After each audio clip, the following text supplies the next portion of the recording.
ඉතා ඈත කාලයේ මිනිසුන් වහල් සේවයට විකුණු අවස්ථා බොහොමයක් අපට හමු වෙනවා. යුරෝපීයන් අප්‍රිකාව ආක්‍රමණය කිරීමත් සමගම අප්‍රිකාවේ හිටි ස්වදේශිකයන් ඔවුන්ගේ වහල් සේවයට රැගෙන ගිය බව ඔබ කවුරුත් දන්නා කරුණක්. ඒ වගේම ලංකාවට ඉන්දියන් දෙමළ ජනයා වතුවරට ගෙනීමේ හේතුව එමය.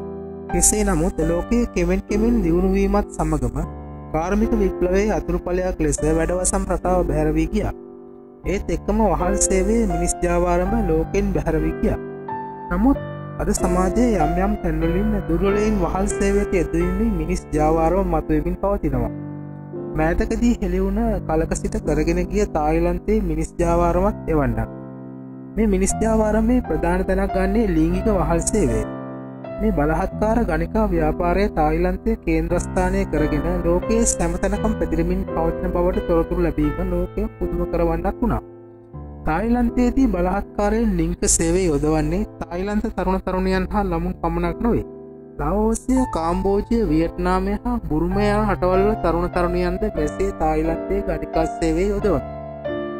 එසේම තායිලන්තයේ තරුණ තරුණියන් රාශියක් ලෝකයේ විවිධ රටවල එනම් උතුරු ඇමරිකාවේ, යුරෝපයේ, ආෆ්‍රිකාවේ, ආසියාවේ සහ මැද පෙරදිග රටවල බලහත්කාරයෙන් ලිංගික සේවය යොදවන මිනිස් ජාවාරමක් ක්‍රියාත්මක වෙනවා.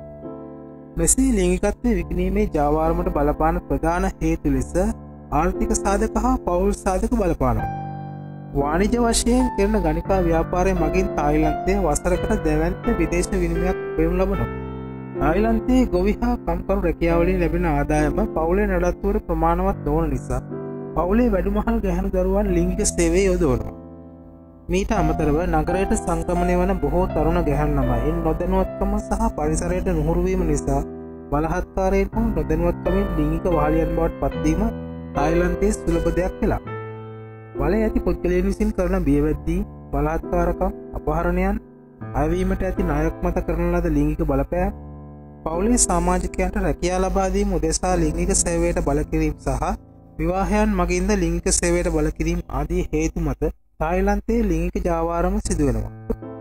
ලිංගික ව්‍යාපාරයේ ප්‍රමුඛ මිනිස් ජාවාරම මගින් තායිලන්තයේ HIV පැතිරීමේ විශාල අවදානමක් මේ වන විට ඇතිවෙමින් තිබෙනවා.